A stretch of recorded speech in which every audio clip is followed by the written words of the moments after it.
So in this video, we'll graduate beyond the domain of just vanilla binary search trees, like we've been talking about before, and we'll start talking about balanced binary search trees. These are the search trees you really want to use when you want to have real-time guarantees on your operation time, because they're search trees which are guaranteed to stay balanced, which means the height is guaranteed to stay logarithmic, which means all of the operations search trees support that we know and love will also be logarithmic in the number of keys that they're storing.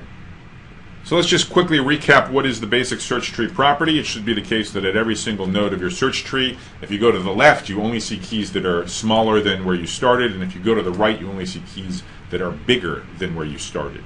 And a really important observation, which is that given a set of keys, there are going to be lots and lots of different legitimate, valid binary search trees with those keys. So we've been having these running examples with the keys 1, 2, 3, 4, 5. On the one hand, you can have a nice and balanced search tree that has height only 2 with the keys 1 through 5. On the other hand, you can also have these crazy chains, basically devolved to linked lists, where the heights for n elements could be as high as n-1. So in general, you could have an exponential difference in the height. It could be as small in the best case as logarithmic, as big in the worst case as linear. So this obviously motivates search trees that have the additional property that you never have to worry about their height. You know they're going to be well balanced. You know they're going to have height logarithmic. You're never worried about them having this really lousy linear height. Remember why it's so important to have a small height. It's because the running time of all of the operations of search trees depends on the height. You want to do search, you want to do insertion, you want to find predecessors, whatever. The height is going to be what governs the running time of all of those properties. So the high-level idea behind balanced search trees is really exactly what you'd think, which is that, because the height can't be any better than logarithmic in the number of things you're storing, that's because the trees are binary, so the number of nodes can only double each level, so you need a logarithmic number of levels to accommodate everything that you're storing. But it's got to be logarithmic. Let's make sure it stays logarithmic all the time, even as we do insertions and deletions. If we can do that, then we get a very rich collection of supported operations all running in logarithmic time. As usual, n denotes the number of keys being stored in the tree. There are many, many, many different balanced search trees. Most of them are not super different from each other. I'm going to talk about one of the more popular ones, which are called red-black trees. So these were invented back in the 70s. These were not the first balanced binary search tree data structure. That honor belongs to AVL trees, which again are not very different from red-black trees, though the invariants are slightly different. Another thing you might want to look up and read about is a very cool data structure called splay trees due to Slater and Tarjan. Unlike red-black trees and AVL trees, which only are modified on insertions and deletions, which if you think about it is sort of what you'd expect, splay trees modify themselves even when you're doing lookups, even when you're doing searches. So they're sometimes called self-adjusting trees for that reason. And they're super simple, but they still have kind of amazing guarantees. And then finally, going beyond just the binary tree paradigm, many of you might want to look up examples of B trees or also B plus trees. These are very relevant for implementing databases. Here, what the idea is, in a given node, you're going to have not just one key, but many keys. And from a node, you have multiple branches that you can take, depending on where you're searching for falls with respect to the multiple keys that are at that node. The motivation in a database context for going beyond the binary paradigm is to have a better matchup with the memory hierarchy. So that's also very important, although a little bit outside of the scope here. That said, what we discuss about red-black trees, much of the intuition will translate to all of these other balanced tree data structures if you ever find yourself in a position where you need to learn more about them. So red-black trees are just the same as binary search trees, except they also always maintain a number of additional invariants. And so what I'm going to focus on in this video is, first of all, what the invariants are, and then how the invariants guarantee that the height will be logarithmic. Time permitting, at some point there'll be optional videos more about the guts, more about the implementations of red-black trees, namely how do you maintain these invariants under insertions and deletions. That's quite a bit more complicated, so that's appropriate for optional material. But understanding what the invariants are and what role they play in controlling the height is very accessible, and it's something I think every programmer should know. So I'm going to write down 4 invariants, and really the bite comes from the second 2, okay, from the third and the fourth invariants. The first 2 invariants, are just really cosmetic. So the first one We're going to store one bit of information additionally at each node beyond just the key. And we're going to call this bit as indicating whether it's a red or a black node. You might be wondering, why red-black? Well, I asked my colleague Leo Gibas about that a few years ago, and he told me that when he and Professor Sedgwick were writing up this article, the journals had access to a certain kind of new printing technology that allowed very limited color in the printed copies of the journals. And so they were eager to use it, and so they named their data structure red-black so they could have these nice red and black pictures in the journal article. Unfortunately, there was then some snafu, and at the end of the day, that technology wasn't actually available, so it wasn't actually printed the way they were envisioning it, but the name has stuck. So that's the rather idiosyncratic reason why these data structures got the name that they did, red-black trees. So secondly, we're going to maintain the invariant that the root of the search tree is always black, can never be red. Okay, so with the superficial pair of invariants out of the way, let's go to the two main ones. So first of all, we're never going to allow two reds in a row. By which I mean, if you have a red node in the search tree, then its children must be black. If you think about it for a second, you realize this also implies that if a node is red and it has a parent, then that parent has to be a black node. So in that sense, there are no two red nodes in a row anywhere in the tree. And the final invariant, which is also rather severe, is that every path you might take from root to a null pointer passes through exactly the same number of black nodes. So to be clear on what I mean by a root null path, what you should think about is an unsuccessful search.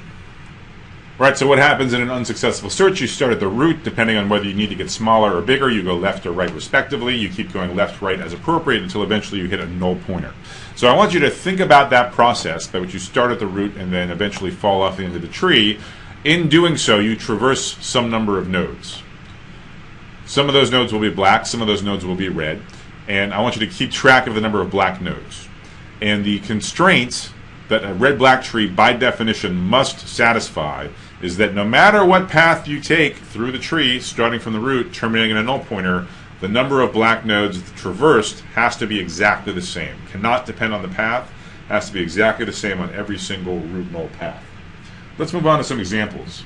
So here's a claim, and this is meant to kind of whet your appetite for the idea that red-black trees must be pretty balanced. They have to have height basically logarithmic. So remember, what's the most unbalanced search tree? Well, that's these chains. So the claim is even a chain with 3 nodes cannot be a red-black tree. So what's the proof? Well, consider such a search tree. Right, so maybe with the key values 1, 2, and 3. So the question that we're asking is there a way to color these 3 nodes, red and black, so that all 4 of the invariants are satisfied? So we need to color each red or black. Remember, invariant 2 says the root, the 1, has to be black. So we have 4 possibilities for how to color 2 and 3. But really, because of the third invariant, we only have 3 possibilities. We can't color 2 and 3 both red, because then we'd have 2 reds in a row. So we can either make 2 red, 3 black, 2 black, 3 red, or both 2 and 3 black. And all of the cases are the same. Just to give one example, suppose that we color the node 2 red, and 1 and 3 are black. The claim is invariant 4 is then broken. And invariant 4 is going to be broken no matter how we try and color 2 and 3 red and black. What does invariant 4 says? It says, really, on any unsuccessful search, you pass through the same number of black nodes. And so one unsuccessful search would be you search for 0. And if you search for 0, you go to the root, you immediately go left and hit a null pointer, so you see exactly 1 black node, namely 1. On the other hand, suppose you searched for 4. Then you'd start at the root, you'd go right, you go to 2, you'd go right, you go to 3, you'd go right again, and only then would you hit a null pointer. And on that unsuccessful search, you'd encounter 2 black nodes, both the 1 and the 3. So that's a violation of the 4th invariant. Therefore, this would not be a red-black tree. I'll leave it for you to check that no matter how you try to color 2 and 3 red or black, you're going to break one of the invariants. If they're both red, you break the 3rd invariant. If at most one is red, you break the 4th invariant. So that's a non-example of a red-black tree. So let's look at an example of a red-black tree. A search tree where you actually can color the nodes red or black so that all 4 invariants are maintained. So one search tree which is very easy to make red-black is a perfectly balanced one. So for example, let's consider this 3-node search tree. It has the keys 3, 5, and 7, and let's suppose the 5 is the root. So it has one child on each side, the 3 and the 7. So can this be made a red-black tree? So remember what that question really means. It's asking, can we color these 3 nodes some combination of red and black so that all 4 of the invariants are satisfied? If you think about it a little bit, you realize, yeah, you can definitely color these nodes red or black to make and satisfy all 4 of the invariants. In particular, suppose we color all 3 of the nodes black. We've satisfied invariant number 1, we've colored all the nodes. We've satisfied invariant number 2, in particular the root is black. We've satisfied invariant number 3, there's no reds at all, so there's certainly no 2 reds in a row.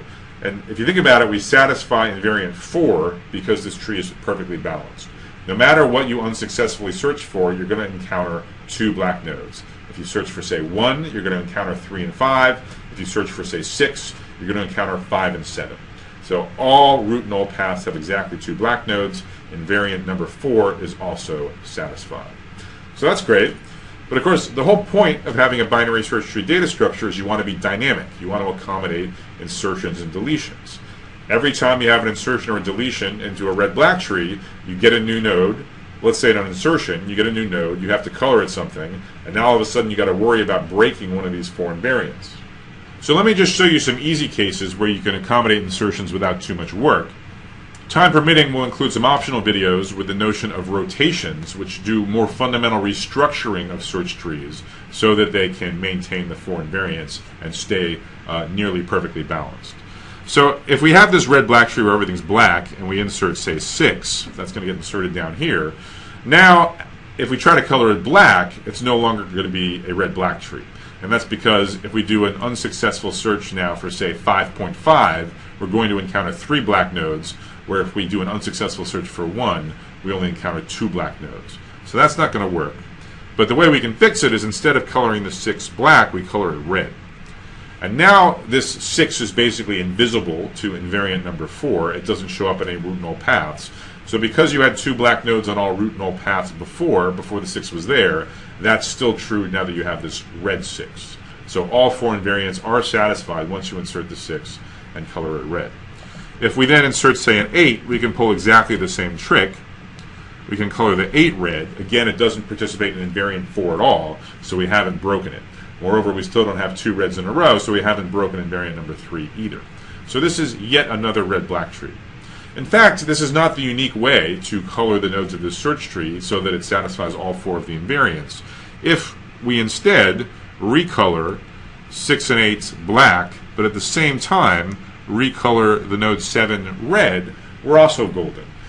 Clearly, the first 3 invariants are all satisfied, but also in pushing the red upward, consolidating the red at 6 and 8, and putting it at 7 instead, we haven't changed the number of black nodes on any given path. Any path that previously went through 6 went through 7. Anything that went through 8 went through 7. So there's exactly the same number of red and black nodes on each such path as there was before. So all paths still have equal number of black nodes, and invariant 4 remains satisfied. As I said, I've shown you here only very simple examples where you don't have to do much work on an insertion to retain the red-black properties. In general, if you keep inserting more and more stuff, and certainly if you do deletions, you have to work much harder to maintain those 4 invariants. Time permitting, we'll cover just a taste of it in some optional videos. So what's the point of these seemingly arbitrary 4 invariants of a red-black tree? Well, the whole point is that if you satisfy these 4 invariants in your search tree, then your height is going to be small. And because your height's going to be small, all your operations are going to be fast. So let me give you a proof that if a search tree satisfies the 4 invariants, then it has super small height. In fact, no more than double the absolute minimum it could conceivably have, at most 2 times log base 2 of n. So the formal claim is that every red-black tree with n nodes has height O of log n. More precisely, at most 2 times log base 2 of n plus 1. So here's the proof. And what's cool about this proof is it's very obvious the role played by these invariants 3 and 4. Essentially, what the invariants guarantee is that a red-black tree has to look like a perfectly balanced tree with at most a sort of factor 2 inflation. So let's see exactly what I mean. So let's begin with an observation. And this has nothing to do with red-black trees. Forget about the colors for a moment and just think about the structure of binary trees. And let's suppose we have a lower bound on how long root null paths are in a tree. So for some parameter k, and go ahead and think of k as like 10 if you want. Suppose we have a tree where if you start from the root, and no matter how it is you navigate left and right child pointers until you terminate at a null pointer, no matter how you do it, you have no choice but to see at least k nodes along the way. If that hypothesis is satisfied, then if you think about it, the top of this tree has to be totally filled in. So the top of this tree has to include a perfectly balanced search tree, binary tree, of depth k minus 1. So let me draw a picture here of the case of k equals 3. So if no matter how you go from the root to a null pointer, you have to see at least 3 nodes along the way, then it means the top 3 levels of this tree have to be full. So you have to have the root, it has to have both of its children, and it has to have all 4 of its grandchildren. The proof of this observation is by contradiction. If in fact you were missing some nodes in any of these top k levels, well, that would give you a way of hitting a null pointer seeing less than k nodes. So what's the point is? The point is this gives us a lower bound on the population of a search tree as a function of the length of its root null paths. So the size n of the tree must include at least the number of nodes in a perfectly balanced tree of depth k minus 1, which is 2 raised to the k minus 1. So for example, when k equals 3, it's 2 raised to the 3, 2 cubed, minus 1, or 7. So that's just a basic fact about trees, nothing about red-black trees. So let's now combine that with the red-black tree invariance to see why red-black trees have to have small height. So again, to recap where we got to on the previous slide, the size n, the number of nodes in a tree, is at least 2 to the k minus 1, where k is the fewest number of nodes you will ever see on a root null path. So let's rewrite this a little bit, and let's actually say, instead of having a lower bound on n in terms of k, let's have an upper bound on k in terms of n. So the length of every root null path, the minimum length of every root null path, is bounded above by log base 2 of quantity n plus 1. This is just adding 1 to both sides and taking the logarithm base 2. So what? What does this buy us? Well, now let's start thinking about red-black trees. So in a red-black tree with n nodes, what does this say? This says that the number of nodes, forget about red or black, just the number of nodes on some root null path has to be at most log base 2 of n plus 1. In the best case, all of those are black. Maybe some of them are red, but in the maximum case, all of them are black. So we can write in a red-black tree with n nodes, there is a root null path with at most log base 2 of n plus 1 black nodes. This is an even weaker statement than what we just proved. We proved that some path must have at most log base 2 of n plus 1 total nodes, so certainly that path has at most log base 2 of n plus 1 black nodes. Now let's apply the 2 knockout punches of our 2 invariants. All right, so fundamentally, what is the fourth invariant telling us? It's telling us that if we look at a path in our red-black tree, we go from the root, we think about, say, an unsuccessful search, we go down to a null pointer. It says if we think of the red nodes as invisible, if we don't count them in our tally, then we're only going to see basically a logarithmic number of nodes. But when we care about the height of the red-black tree, of course, we care about all of the nodes, the red nodes and the black nodes. So far we know if we only count black nodes, then we're good. We only have log base 2 of n plus 1 nodes that we need to count. So here's where the third invariant comes in. It says, well, actually, black nodes are a majority of the nodes in the tree. In a strong sense, there are no 2 reds in a row on any path. So if we know the number of black nodes is small, then, because you can't have 2 reds in a row, the number of total nodes on the path is at most twice as large. In the worst case, you have a black root, then red, then black, then red, then black, then red, then black, etc. In the worst case, the number of red nodes is equal to the number of black nodes, which doubles the length of a path once you start counting the red nodes as well. And this is exactly what it means for a tree to have a logarithmic depth. So this, in fact, proves the claim. If a search tree satisfies the invariants 1 through 4, In particular, if there's no two reds in a row and all root and all paths have an equal number of black nodes, then knowing nothing else about this search tree, it's got to be almost balanced. It's perfectly balanced up to a factor of 2. And again, the point then is that operations in a search tree, and this search trees are going to run in logarithmic time because the height is what governs the running time of those operations. Now, in some sense, I've only told you the easy part, which is if it just so happens that your search tree satisfies these 4 invariants, then you're good. The height is guaranteed to be small, so the operations are guaranteed to be fast. Clearly, that's exactly what you want from this data structure. But for the poor soul who has to actually implement this data structure, the hard work is maintaining these invariants even as the data structure changes. Remember, the point here is to be dynamic, to accommodate insertions and deletions. Insertions and deletions can disrupt these 4 invariants, and then one has to actually change the code to make sure they're satisfied again, so that the tree stays balanced, has low height, even under arbitrary sequences of insertions and deletions. So we're not going to cover that in this video. It can be done without significantly slowing down any of the operations. It's pretty tricky, takes some nice ideas. There's a couple well-known algorithms textbooks that cover those details, or if you look at open source implementations of balanced search trees, you can look at code that does that implementations. But because it can be done in a practical way, and because red-black trees support such a rich array of operations, that's why you will find them used in a number of practical applications. That's why balanced search trees should be part of your programmer toolbox.